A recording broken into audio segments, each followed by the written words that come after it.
Hello students, आज मैं आपको पढ़ाने जा रही हूँ अर्धचालक वाला चैप्टर। आज मैं आपको अर्धचालकों के बारे में बताऊंगी कि अर्धचालक क्या होते हैं। आप सबके घर में लाइट आती है, बिजली होती है सबके घर में। बिजली कैसे आती है? तारों के माध्यम से आती है। तो आप सबने तार तो देखा ही है। तार को अगर आप छूते हैं तो क्या उसमें करंट होती है? नहीं, आपको करंट महसूस नहीं होती। क्यों? क्योंकि जो तार होता है उसके ऊपर प्लास्टिक की परत चढ़ी होती है।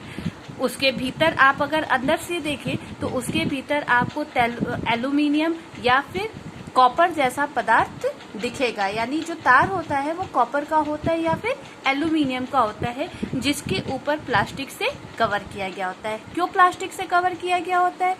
क्योंकि जो प्लास्टिक होता है वो कुचालक होता है, यानी कि प्लास्टिक में धारा प्रवाहित नहीं होती है, जबकि एल्यूमिनियम और कॉपर में धारा प्रवाहित होती है। तो इस तरह से आप अपने दैनिक जीवन में दो तरह के पदार्थ जानते हैं।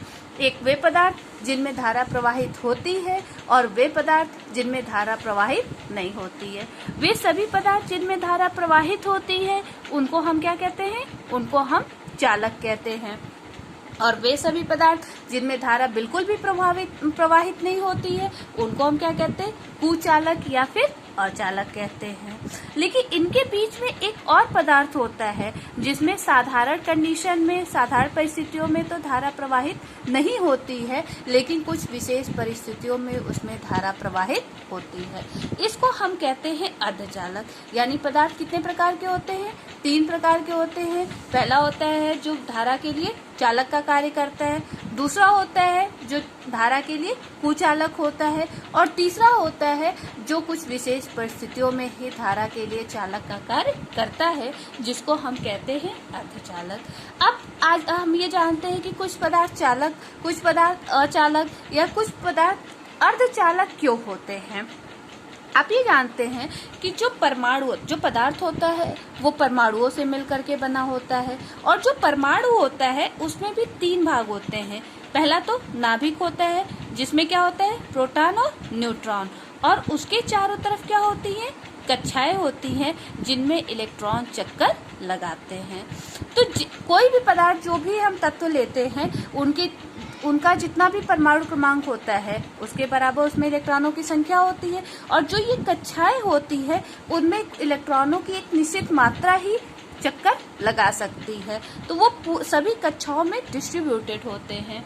आप जब देखेंगे किसी भी तत्व का इलेक्ट्रॉनिक विन्यास लिखेंगे तो आप देखेंगे कि जो कक्षाएं होती हैं नाभिक के पास वाली, वो कक्षाएं पूर्ण रूप से भरी होती हैं। जैसे जैसे आप दूर की कक्षाओं में जाते हैं तो कुछ कक्षाएं तो पूर्ण रूप से भरी होती हैं, लेकिन उसके पश्चात की कक्षाएं आंशिक रूप से भरी होती हैं। तो जो आंशिक रूप से भरी हुई कक्षाएं होती हैं उनकी कई सारी लेयर्स होती हैं, कई सारी परत होती हैं। वो पूरा मिल करके एक बैंड बनाता है जिसको हम कहते हैं चालन बैंड। कौन सा बैंड कहते हैं? चालन बैंड। चालन बैंड कौन सी कक्षाएं होती हैं? वो कक्षाएं होती हैं जो खाली होती हैं या फिर आंशिक रूप से भरी होती है। ऐसी केवल एक कक्षा नहीं होती है, कई सारी कक्षाएं होती हैं जो आंशिक रूप से भरी होती हैं। तो वो पूरा एक बैंड का निर्माण करती हैं जिसको हम कहते हैं चालन बैंड। और नाभिक के पास वाली जो कुछ कक्षाएं ऐसी होती हैं जो पूर्ण रूप से, पूरी तरह से भरी होती हैं, उनको हम कहते हैं संयोजी बैंड। क्या कहते हैं? संयोजी बैंड। उन सारी कक्षाओं का जो ग्रुप होता है उस पूरे को हम कहते हैं संयोजी बैंड, और जिन में आंशिक रूप से इलेक्ट्रॉन भरे होते हैं उनके पूरे बैंड को हम कहते हैं चालन बैंड। यानी प्रत्येक परमाणु में 2 तरह के बैंड होते हैं। इन बैंड्स को हम कहते हैं ऊर्जा बैंड। इनको हम क्या कहते हैं? ऊर्जा बैंड कहते हैं। ठीक है, तो इनको हम नॉर्मल ऐसे दिखाते हैं। ये हो गया आपका संयोजी बैंड,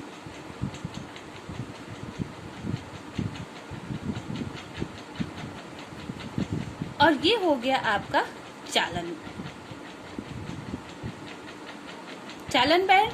अर्थात वे कक्षाएं जिनमें की पर जो इलेक्ट्रॉन होते हैं वो आंशिक रूप से भरे होते हैं, ये कक्षाएं पूर्ण रूप से भरी नहीं होती हैं। और संयोजी बैंड का अर्थ क्या है कि वे कक्षाएं जिनमें पूर्ण रूप से इलेक्ट्रॉन भरे होते हैं उन कक्षाओं में और अधिक इलेक्ट्रॉन नहीं हो सकते। तो जो चालक पदार्थ होते हैं उसमें ये चालन बैंड और संयोजी बैंड के बीच का ये जो गैप होता है इसको कहते हैं ऊर्जा गैप, ऊर्जा गैप। ठीक है, तो कुछ पदार्थ ऐसे होते हैं जिनमें ये संयोजी बैंड और चालन बैंड के बीच की जो दूरी होती है वो बहुत कम होती है, लगभग नगण्य होती है, या ये एक दूसरे को कभी कभी ओवरलैप कर रहे होते हैं। संयोजी बैंड और चालन बैंड बिल्कुल पास पास होते हैं और पास पास होने के कारण क्या होता है, जैसे ही इन इलेक्ट्रॉन्स को थोड़ी सी भी ऊर्जा मिलती है वो क्या करते हैं, संयोजी बैंड से निकल करके चालन बैंड में चले जाते हैं, यानी इलेक्ट्रॉन मूव करने लगते हैं। और इलेक्ट्रॉन जब मूव करने लगते हैं तो करंट फ्लो करने लगती है। इन पदार्थों को हम क्या कहते हैं, चालक कहते हैं। लेकिन जो कुचालक होते हैं उसमें का जो ये एनर्जी गैप होता है, जो ऊर्जा का गैप होता है संयोजी बैंड और चालन बैंड के बीच का, ये बहुत अधिक होता है। ये इतना अधिक होता है कि किसी भी परिस्थिति में संयोजी बैंड के इलेक्ट्रॉन चालन बैंड में नहीं जा सकते, यानी इलेक्ट्रॉन मूव नहीं कर पाते, उच्च ऊर्जा स्तर में नहीं जा पाते हैं, जिसकी वजह से उस पदार्थ में करंट फ्लो नहीं करता है। लेकिन अर्धचालक क्या होता है, इसमें ये जो संयोजी बैंड और चालन बैंड के बीच का गैप होता है ये कम होता है, ये और चालन बैंड और यहाँ तक आ जाता है, ये पास में आ जाता है और एनर्जी गैप जो होती है वो कम हो जाती है। जैसे ये देखिए, और यहाँ पे ये हो गया आपका संयोजी बैंड और ये है आपका चालन बैंड। तो यहाँ पर क्या है, संयोजी बैंड और चालन बैंड के बीच का जो गैप है ये बहुत कम हो गया। और इस स्थिति में क्या होता है कि जैसे ही हम उस परमाणु को कहीं से किसी भी प्रकार की ऊर्जा देते हैं, संयोजी बैंड से इलेक्ट्रॉन निकल करके चालन बैंड में चले जाते हैं, यानी कि इलेक्ट्रॉन मूव करने लगते हैं। और इलेक्ट्रॉन मूव करने लगते हैं तो पदार्थ में धारा प्रवाहित होने लगती है। इलेक्ट्रॉन मूव करने का अर्थ ही है कि धारा प्रवाहित हो रही है। तो इस तरह से कुछ पदार्थ चालक होते हैं, कुछ कुचालक होते हैं, कुछ अर्धचालक, जिनके चालन बैंड और संयोजी बैंड के बीच का ऊर्जा गैप बिल्कुल नगण्य होता है या बहुत कम होता है, वो सभी पदार्थ चालक कहलाते हैं। जैसे एल्यूमिनियम हुआ, कॉपर हुआ, चांदी हुआ, इन सब में ये चालन बैंड और संयोजी बैंड के बीच का जो एनर्जी गैप है वो बहुत कम होता है। लेकिन जैसे प्लास्टिक हुआ, लकड़ी हुआ, इनमें धारा प्रवाहित नहीं होती। क्यों नहीं होती?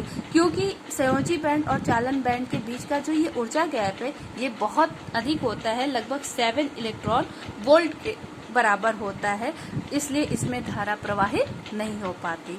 अर्धचालकों में ये बैंड थोड़े पास होते हैं, इनके बीच एनर्जी गैप होता है लेकिन वो कम होता है, और जैसे इनको हीट दिया जाता है या किसी प्रकार से ऊर्जा दी जाती है, कुछ विशेष परिस्थितियां उत्पन्न की जाती हैं, तो इलेक्ट्रॉन संयोजी बैंड से निकल करके चालन बैंड में चले जाते हैं, यानी धारा प्रवाहित होने लगती है और ये चालक का कार्य करने लगते हैं। इनको हम कहते हैं अर्धचालक। तो आज के लिए बच्चों बस इतना ही। आगे नेक्स्ट लेक्चर में मैं आपको अर्धचालकों के और गुणों के बारे में बताऊंगी। आई होप कि आपको समझ में आया होगा कि चालक क्या होता है, कुचालक या अर्धचालक क्या होता है। Thank you.